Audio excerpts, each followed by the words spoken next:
Assalamualaikum warahmatullahi wabarakatuh. Kembali lagi bersama saya Alfian Fadli di Dunia Teknologi Channel. Di sini saya akan membuat database menggunakan XAMPP. Langkah pertama yang harus kita lakukan adalah kita buka dulu jendela kontrol panel dari XAMPP-nya. Kemudian kita aktifkan servisnya, yaitu dua saja, Apache dan MySQL, dengan klik tombol start. Sudah berwarna hijau, yang berarti servisnya berjalan dengan normal dan lancar. Kita minimaliskan saja. Langkah selanjutnya adalah kita buka browsernya, boleh menggunakan Chrome atau Mozilla Firefox. Di sini saya akan menggunakan Mozilla Firefox. Kita buka browsernya, kemudian muncul jendela, lalu kita ketikkan di sini localhost. Akan muncul dan kita klik phpMyAdmin.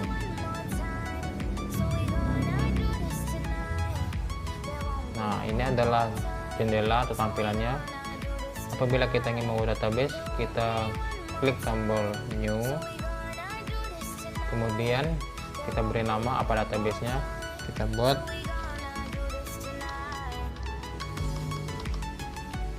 database coba,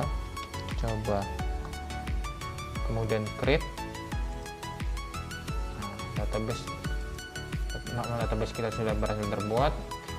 Langkah selanjutnya adalah kita buat tabelnya terlebih dahulu. Di sini saya menggunakan dua buah tabel, yaitu tabel kelas dan tabel siswa, yang mana tabel siswa mempunyai 3 kolom, yaitu ID, nama, dan ID kelas. Sedangkan tabel kelas menggunakan 2 kolom, yaitu ID dan nama kelas.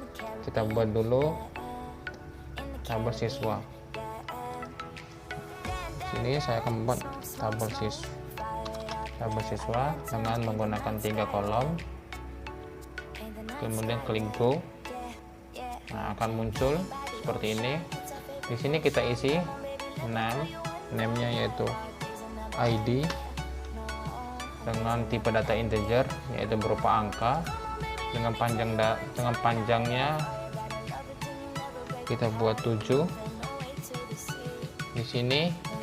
Kemudian kita buat lagi nama dengan tipe data varchar karena dia berupa huruf dengan panjang 20.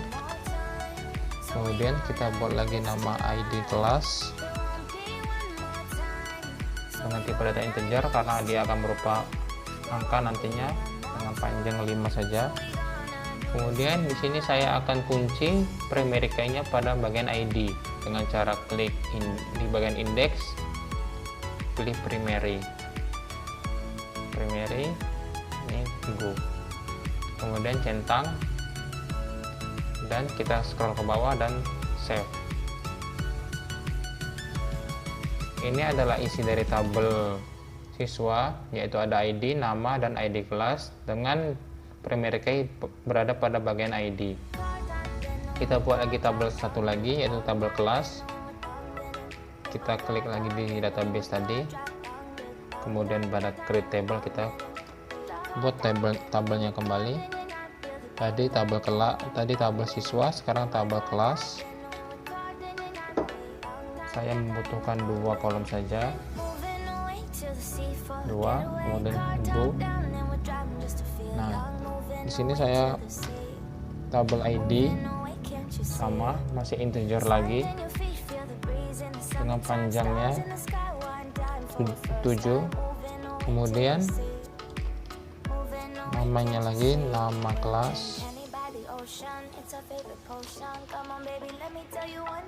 dengan tipe data varchar karena mengandung huruf dengan panjang 20.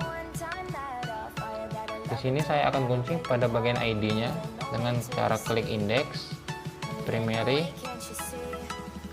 go, dan null. Dan save. Di sini ini nama database kita tadi dan sudah memiliki dua tabel, yaitu tabel kelas, yang mana di dalam tabel kelas itu ada ID dan nama kelas. Kemudian di tabel siswa itu ada ID, nama, dan ID kelas. Kita isi dulu kelas ini tadi.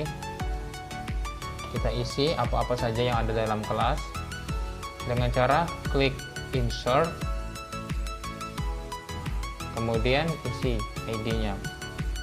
Di sini saya ID 1 untuk kelas jaringan.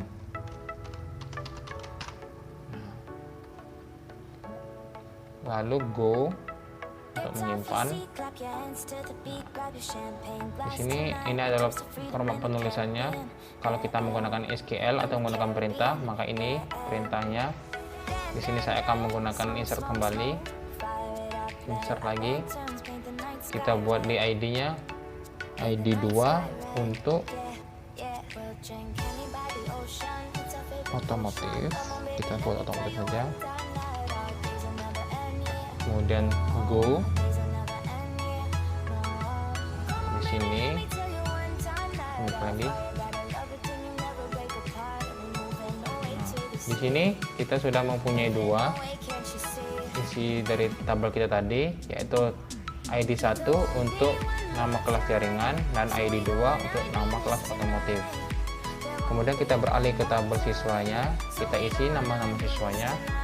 Sama langkahnya, klik dulu tabelnya, kemudian insert. Untuk ID ini yang merupakan identitas dari siswa itu sendiri, yang bisa berupa NIS atau NPM atau Nizen, bebas, yang penting identitas dari siswa itu sendiri. Di sini saya menggunakan contoh yaitu NPM saja untuk mengingatnya. 1833006. Kemudian namanya kita buat dengan ID kelas, yaitu dia merupakan otomotif atau jaringan. Jika dia jaringan, itu ID kelasnya 1 yang kita isikan di sini tadi. Jika dia 2, yaitu ID kelasnya berarti otomotif. Di sini saya contohkan Alfi Fadli ini mengambil kelas jaringan, yang berarti dia ID kelasnya 1. Go. Kita insert kembali. Kita buat kembali, kita urutkan saja biar enak.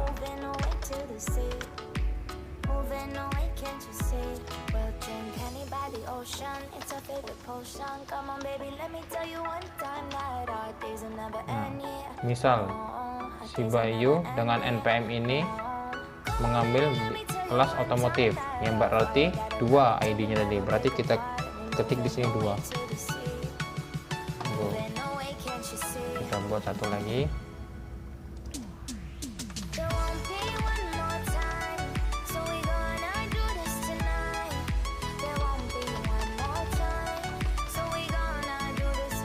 Ini untuk si Sandi dengan NPM ini, dia mengambil kelas yaitu jaringan. Yang jaringan berarti tadi kodenya 1. Berarti kita tulis di sini 1. Kita klik go lagi. Di sini kita sudah memiliki isi dari tabel-tabel itu sendiri. Yang pertama tadi kelas, yang berarti 1 untuk kelas jaringan dan 2 untuk kelas otomotif. Dan di sini tabel siswa, yaitu NPM sekian dengan nama Alfian mengambil kelas jaringan atau 1 yang dari sini tadi. Kemudian Bayu mengambil ID kelas 2 yang di sini tadi otomotif, dan Sandi mengambil kelas ID 1 dengan jaringan. Nah, di sini kita akan membuat tabel view agar mempermudah atau kita memasukkan relasi antara siswa dan kelas dengan cara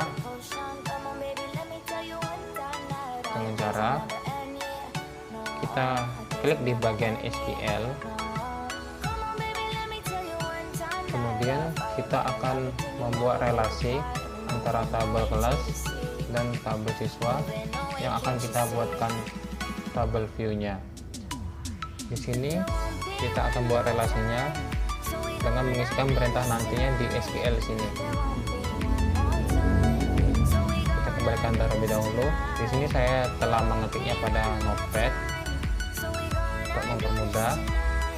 Di sini ada perintah yaitu create view atau buat view dengan nama tabel view, dan menselect tabel siswa yang mana nama kelasnya kita ambil dan kita masukkan nantinya, yang dijoinkan dari ID kelas pada tabel siswa harus sama dengan ID yang ada di tabel kelas.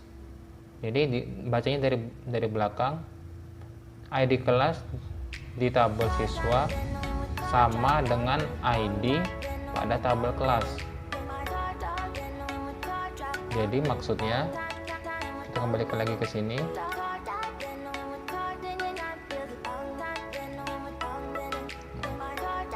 Maksudnya adalah ID ini sama dengan ID yang di sini. ID kelas ini, ID kelas pada tabel siswa menjelaskan tentang jurusan apa yang diambil pada ID yang ada di tabel kelas yang ada pada di sini. 1 untuk jaringan, 2 untuk otomotif. Di sini sudah masuk yaitu 1, 2, dan 1. Maksudnya ID kelas ini nanti nama kelasnya bukan lagi 1, 2, atau 1, berupa jurusan yang diambil, misalnya jaringan atau otomotif seperti tadi. Untuk melihat hasilnya, kita kopikan saja yang script saya tulis di Notepad ini. Kita copy ke SQL, kita pastekan, kemudian klik go. Berhasil terbuat dan akan muncul di sini view. Nah, caranya melihatnya adalah kita klik tanda plusnya. Nah, ini yang kita buat tadi, tabel view. Kita klik. Nah, ini kan ID ini, nama ini, ID kelasnya ini, nama kelasnya pun sudah muncul di sini. Jadi kita mengambil dari yang ID, nama, dan ID kelas kita ambil dari tabel siswa. Yang nama kelas ini kita ambil dari tabel kelas. Jadi nama kelas masuk ke dalam tabel siswa. Ini sangat mudah dan bisa membuat kita dengan leluasa untuk merelasikan tabel-tabel yang lain juga. Ini hanya contoh sebagian kecilnya saja. Baiklah, mungkin itu saja yang dapat saya sampaikan. Mohon maaf apabila ada kata-kata saya yang salah atau kurang berkenan. Saya akhiri. Wassalamualaikum warahmatullahi wabarakatuh.